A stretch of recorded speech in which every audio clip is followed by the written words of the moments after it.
And now, aviation weather around Alaska.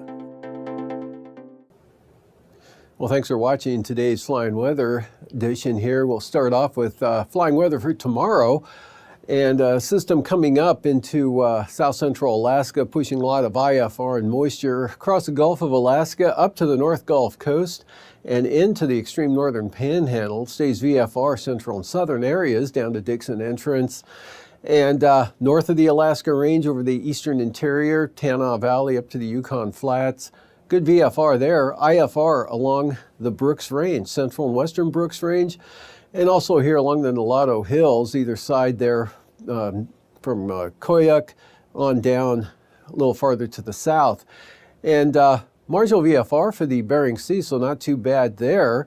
And VFR for the western Alaska Peninsula, out west to about Atka. And for the afternoon, Lucian's not too shabby here, mostly VFR across the entire wave. We got a little bit of marginal VFR for the Alaska Peninsula, along with some VFR thrown in. Kodiak Island right on up into the Susitna Valley, southern Susitna Valley anywhere, becoming VFR, and southern Kenai Peninsula. IFR here, eastern North Gulf Coast, extending up into the Talkeetna Mountains and then along the eastern Alaska Range, actually north of the mountains there a little bit, but south of Eagle. And IFR persisting here for the Brooks Range and the southeast coast, expanding IFR with the precipitation moving in to the northern panhandle during the day and afternoon tomorrow, but staying pretty good down to the south.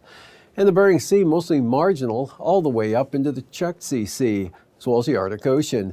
And then for the morning hours, IFR along and south of the Brooks Range, also southern Seward Peninsula, eastern Norton Sound, some IFR there, and a little bit IFR here over the southwest hills, Kilbrook Mountain areas, Auckland, and some IFR sliding up into Unimak and Unalaska Islands. Marginal VFR for the Bering Sea and the remainder of the Aleutians. Some of that marginal VFR sliding up into southwest Kodiak Island. And IFR in the northern panhandle, VFR down to the south, IFR Yakutat up into the eastern Copper River Basin. And for the afternoon, IFR, eastern Copper River Basin from the Alaska Range right on down to Yakutat and eastward into the central north coast of the Panhandle, Lynn Canal Glacier Bay area. Staying VFR for the southern areas though, and kind of a mix of conditions here across southern Alaska, and then a little more extensive area of IFR along the Brooks Range there all the way out to the northwest coast and into the Seward Peninsula, with marginal VFR pretty much holding areas of over the Aleutians and Bering Sea northward through the strait. And for passes tomorrow, Anaktuvik, IFR, but a little bit better marginal VFR out over the North Slope. And that same forecast holds for Adigan as well. And for Lake Clark and Merrill, marginal VFR. IFR becoming marginal VFR for rainy, so lower conditions early on there. And then for windy, it looks like it'll be IFR throughout the entire day, at least occasionally. Same thing for Isabel. Amintasta, calling for a marginal VFR day there. Tanita, IFR. And Portage, IFR, becoming marginal VFR. So the lower conditions early on should be much better in the afternoon. And for Chilkoot and White, IFR. Freezing levels here about 2,000 feet from the eastern Brooks Range there, or actually the southern areas of the eastern Brooks Range, back down along the south coast of the Norton Sound area into the northern Bering Sea, but 4,000 feet all the way south of the eastern Aleutians. And then we've got 10 to 12,000 foot freezing levels there along the Panhandle. And from this graphic, we'll go to, there we go, icing.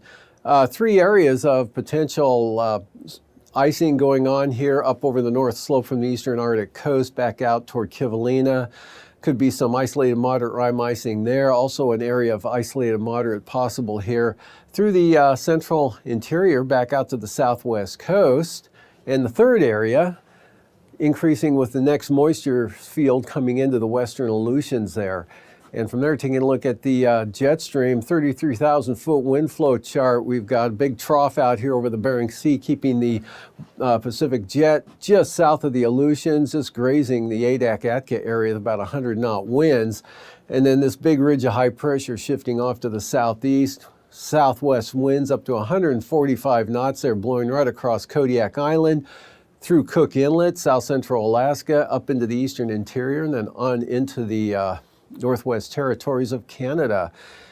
And for 9,000 feet, we've got 70 knot winds here coming into the eastern North Gulf Coast and northern Panhandle. That's going to be pulling that moisture in, bringing the rain back into the northern southeast coast with higher pressure, keeping it nice down to the south there.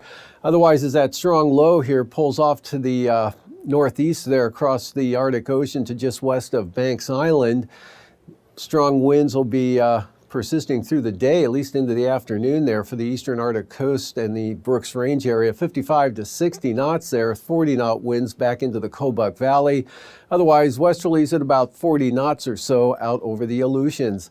3,000 foot winds, 30 knot winds into the northern Panhandle there, a narrow band of 30 knot winds. Otherwise, the Gulf looking at westerlies of 40 knots. Much lighter winds here, 3,000 feet, especially over the western and northwest part of the state. Still pretty brisk there. These winds diminishing from west to east throughout the day, but still hanging on around Barter Island. Pretty gusty west winds there, up to 50 knots, again at 3,000 feet. Westerly winds 40 to 45 knots here, blowing along the Aleutians into the Alaska Peninsula. And with that, be some isolated moderate turbulence here from about Nelson Lagoon or so, all the way out to Shimei and Attu. And got some mechanical turbulence here with those west-northwest winds going for the Kodiak Island area, considerable moderate there, up in toward the Barren Islands, Kamishak Bay area, maybe northern Chillicothe Strait into Kachemak Bay.